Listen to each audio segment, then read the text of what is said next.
거기까지 보겠습니다. 오늘 말씀의 제목은 교만한 아마시아 왕의 실책입니다. 교만한 아마시아 왕의 실책. 오늘 말씀에는 남유다의 아마시아 왕의 통치와 행적에 대한 말씀이 나옵니다. 여러분, 그 유다라고 하면 또 이스라엘이라고 하면 열왕기에서 기록되는 것이 나올 때 항상 그 생각을 하셔야 됩니다. 다윗과 솔로몬 시대에는 이렇게 통일왕국을 이뤘는데 그 다음 르호보암 시대에는 북쪽의 10지파가 여로보암을 따라가는 북이스라엘이 형성되고 남쪽에 유다와 베냐민 지파만 남아서 유다 왕국을 형성합니다. 그러니까 우리나라처럼 이렇게 북쪽과 남쪽이 이렇게 나눠져 버린 거죠. 근데 지금 오늘 본문의 이야기는 남쪽의 유다 나라의 아마시아 왕의 통치와 그 행적에 대한 말씀입니다. 여기 성경을 읽어갈 때 가닥을 구분해서 잘 보셔야지 성경이 이게 지금 막 혼재되지 않고 이해가 될 수 있습니다. 여러분이 그 성경을 잘 이해하려면 그 고대 이스라엘 나라의 그런 분열과 또 각 나라의 왕들이 어떻게 있었고 그 사람들이 어떤 일을 했는가 이런 걸 알면서 읽으면 열왕기 상하 이 말씀들이 이렇게 선명하게 이 구도가 들어올 수 있습니다. 이게 먼저 이게 팩트가 무엇인지를 알아야지 그 의미를 우리가 받을 수 있지 않습니까? 성경을 읽을 때 이렇게 듬성듬성 읽는 것이 아니고 좀 이렇게 탐구하는 자세가 중요합니다. 그것이 중요해요. 나는 여잔데 또 나는 바쁜데 어떻게 그래? 아닙니다. 그래도 성경을 좀 이렇게 탐구하는 자세로 팩트를 정확하게 봐야지 그 의미가 무엇인지 알지 막 읽고 간다 해서 되는 것은 아닙니다. 그러니까 어느 단계에서 이렇게 범죄에서 맴돌지 않고 우리의 신앙이 좀 더 깊은 단계로 들어가려면 탐구하는 자세가 필요하죠. 자, 오늘 이 남쪽 유다 나라의 아마시아 왕에 대한 이야기인데 잠깐 보겠습니다. 1절과 2절 말씀을 제가 읽겠습니다. 1절 이스라엘 왕 여호아스의 아들 요아스 제2년에 유다의 왕 요아스의 아들 아마시아가 왕이 되니 그가 왕이 된 때 나이 25세라 예루살렘에서 29년간을 다스리니라. 그의 어머니의 이름은 요아단이요 예루살렘 사람이더라. 아무튼 이 아마시아라는 사람이 왕이 됐는데 25살에 됐고 예루살렘에서 29년 동안 통치했다. 여기까지는 우리가 알겠죠. 전달됩니다. 그런데 여기서 우리가 생각해 볼 것이 한 두 가지가 있습니다. 하나는 성경 열왕기서의 기록 방식을 보면 북이스라엘 왕에 대한 기록을 하게 되면 그 다음에는 남유다의 왕에 대한 기록을 하는 식으로 진행된다는 것입니다.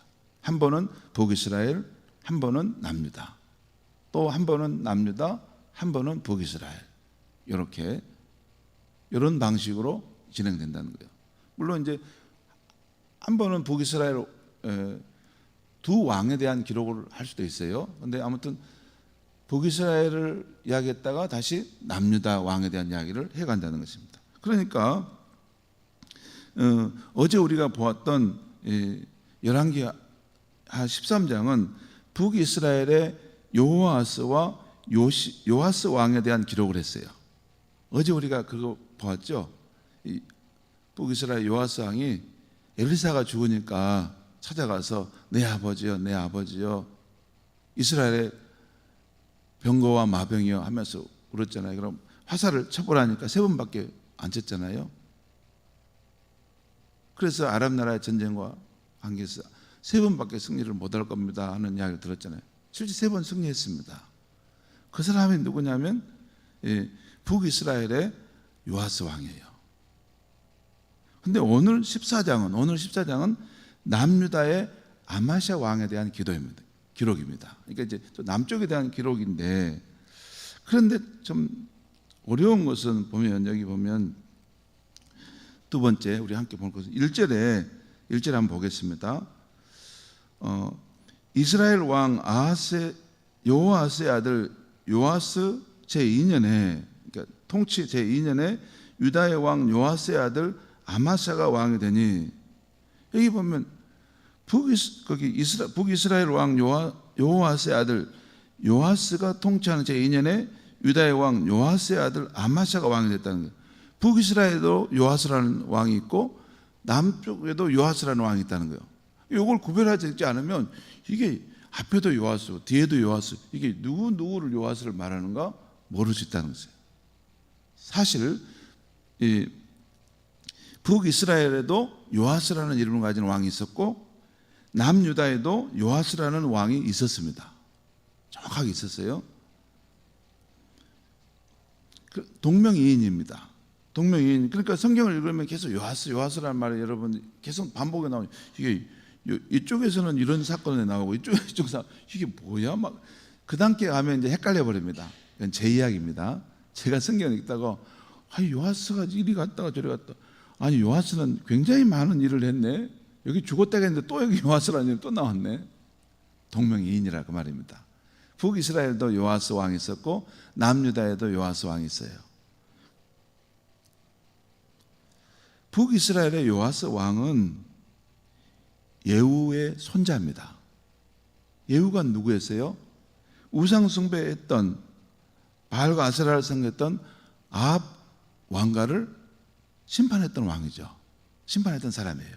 그리고 북이스라엘의 왕이 됐어요. 그런데 북이스라엘의 왕이 됐을 때 예후만 왕을 한 게 아니라 그의 아들과 손자들도 왕이 됐어요. 그러니까 예후 왕가를 이루었어요. 그러니까 그 앞에 아합 왕의 후손들이 있었던 왕가가 심판을 받아 없어지고 예후가 새로 북이스라엘 왕이 되면서 또 그 집안이 왕가를 세대로 몇 대를 이어갑니다. 한 60년 정도. 그런데 이 군대 장관 예후가 왕이 된 이후에 그 아들 요아스 그리고 그 손자 요아스가 왕이 되죠. 예후의 손자 요아스가 왕이 되는데 이 요아스 왕은 어제 우리 13장에서 나온 대로 엘리야가 죽을 병에 걸렸을 때 가서 내 아버지여 이스라엘의 병거와 마병이 했던 사람이에요. 어제 우리가 열왕기하 13장에서 그 요아스 왕에 대한 이야기가 나왔어요. 그 사람이 지금 이제 북이스라엘의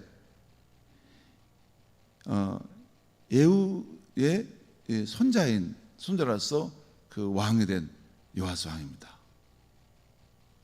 여러분 보면 이제 그 예후가 굉장히 여호와 하나님을 섬기는 그런 신앙이 있었어요. 그래서 하나님 말씀대로 이렇게 행하는 그런 일이 있었는데 먼저 북이스라엘의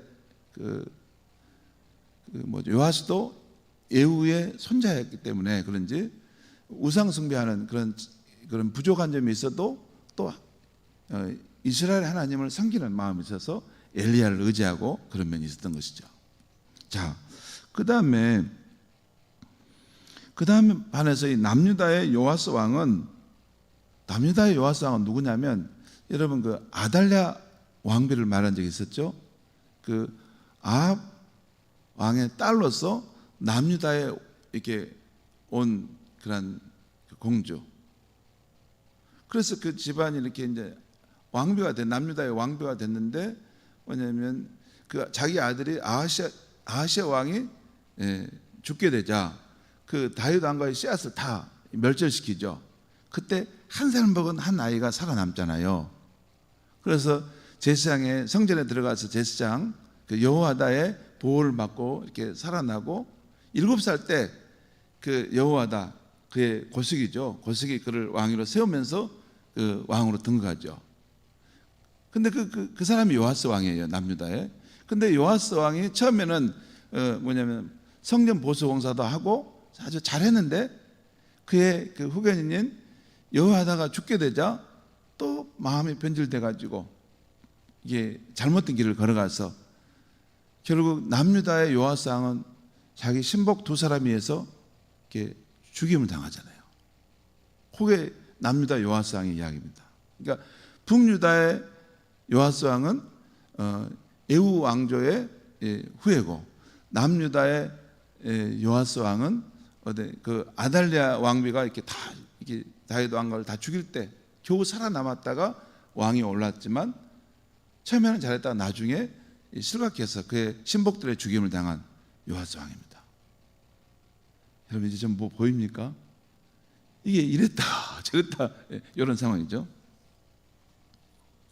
이렇게 서로 다른 동명이인입니다. 그런데 자 오늘 아침 말씀은 이 남유다의 요아스 왕의 아들, 그러니까 아달랴 왕비에서 다 죽임을 당하다 겨우 살아남았던, 그리고 이제 마지막에는 그 신복의 죽임을 당했던 요아스 왕의 아들인 아마사가 왕이 되었다는 것입니다. 자, 그래서 그걸 알고 이해가면 도움됩니다. 먼저 아마사의 행적은 나오는데 그 행적은 여호와 보시기에 정직히 행했지만 다윗 왕처럼 되지 않았다는 것입니다. 그리고 그의 아버지 요아스의 행적을 따라갔다.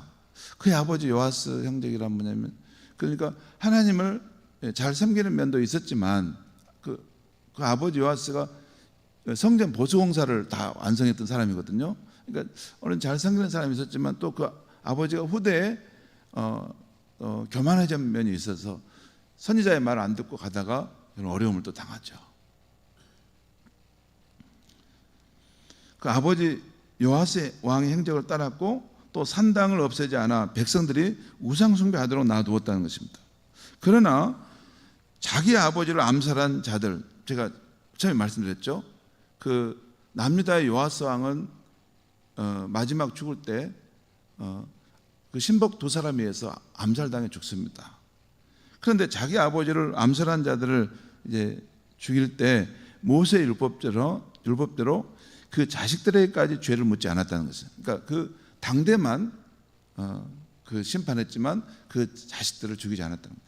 여러분 여기에 왜 성경에 이게 기록되어 있냐면, 여러분 왕권이라는 것은 절대 권력 아닙니까? 자기가 왕이 되면 삼족을 멸하는 거죠, 보통. 자기 아버지를 직접 암살했던 자들인데 그 집안 다 삼족을 멸할 수 있는데 그 아들까지는 죄를 묻지 않았다는 거예요. 이게 지금 특별한 거죠. 근데 왜 그랬냐면 모세의 율법이 정한 대로 따랐다는 거예요. 그러니까 하나님의 말씀에 순종하려고 하는 면이 있었다는 거죠. 그 다음은 아마샤가 에돔 왕국을 침입하여 대승을 거른다는 것이 오늘 7절에 나옵니다. 거기 7절에 보면 이런 말씀이 있죠. 아마샤가 소금 골짜기에서 에돔 사람 10,000명을 죽이고 또 전쟁을 하여 셀라를 취하고 이름을 욕되라 하였으니 오늘까지 그러하니라. 그러니까 그 앞에서 아마샤가 그래도 하나님을 정직히 섬기려고 했고 또 모세 율법대로 순종하려고 하는 그런 것들로 인해서 아마샤가 에돔 나라를 이렇게 이길 수 있도록 하나님의 은혜를 베푸셨던 것 같아요. 그래서 큰 대승을 거두었습니다. 그런데 거기까지는 좋은데 이제 아마샤가 북이스라엘의 요아스 왕에게 사신을 보내 우리가 이제 전쟁하자라고 합니다. 그러다 전쟁하자고 했다가 크게 대패하게 됩니다. 완전히 대패하는데 예루살렘까지 점령당하고 그 성전에 있는 왕궁에 있는 그런 기구까지 다 빼앗깁니다. 그리고 백성들까지 본인도 인질로 잡혀가는 일을 당합니다. 그것이 오늘 본문의 이야기예요. 특별히 오늘 8절과 12절 말씀을 잠깐 보겠습니다. 8절과 12절 말씀에 그 상황을 이해할 수 있도록 하는 것이 나온 제가 읽겠습니다. 아마샤가 예후의 손자 여호아스의 아들 이스라엘 왕 요아스에게 사절을 보내 이르되 오라 우리가 서로 대면하자 한지라. 이스라엘 왕 요아스가 유다의 왕 아마샤에게 사람을 보내 이르되 레바논 가시나무가 레바논 백향목에게 정가를 보내어 이르되 내 딸을 내 아들에게 주어 아내로 삼게 하라 하였더니 레바논 들짐승이 지나가다가 그 가시나무를 짓밟았느니라. 여러분 요즘에 지금 이스라엘과 레바논이 헤즈볼라가 이렇게 전쟁을 하려고 하잖아요.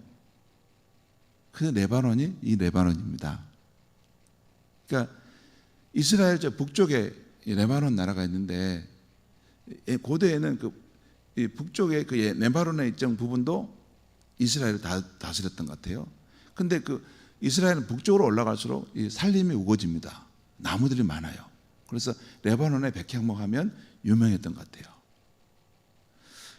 자, 여기 보면 이 북이스라엘, 이제 북쪽의 왕이었죠. 북이스라엘의 왕 요아스가 이게 우화를 통해서 그를 깨닫게 했어요. 아마샤를. 뭐냐면 레바논의 가시나무가 레바논의 백향목에게 말하기를 이게 교만해져 가지고 내 딸을 내 아들에게 줘 아내로 삼게 하라.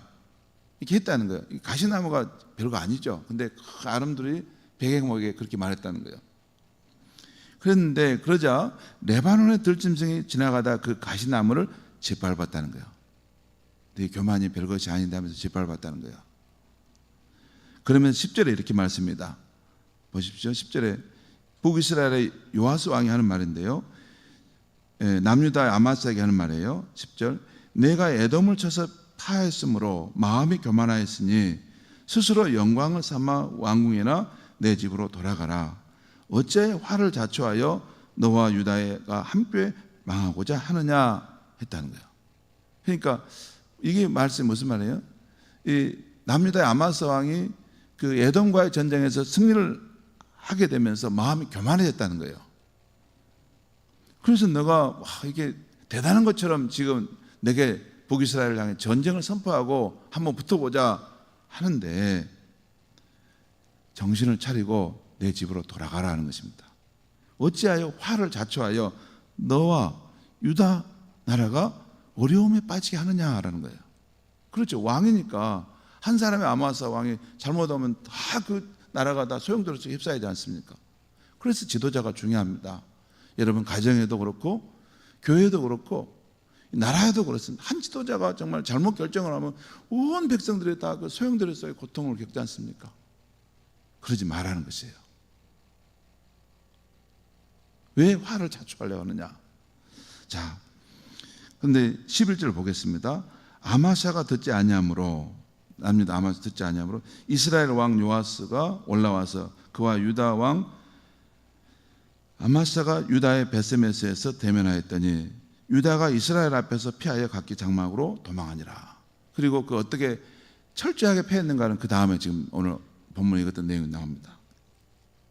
성도 여러분, 오늘 남유다의 아마샤 왕은 나름대로 여호와 보시기에 정직히 행한 면이 있었지만 자기 뜻대로 일이 잘 된다고 두 가지 문제를 발생해서 하나는 교만해지고 또 하나는 자기 자존심을 꺾지 못해서 자신과 온 나라가 고통의 소용돌이에 휩싸이겠다는 것이에요. 자기 일이 좀 잘 된다고. 그러니까 에돔 왕국을 자기가 승리했다고. 그래서 막 이렇게 마음이 너무 막 이게 높이 막 올라가가지고 내가 스스로 잘할 수 있구나.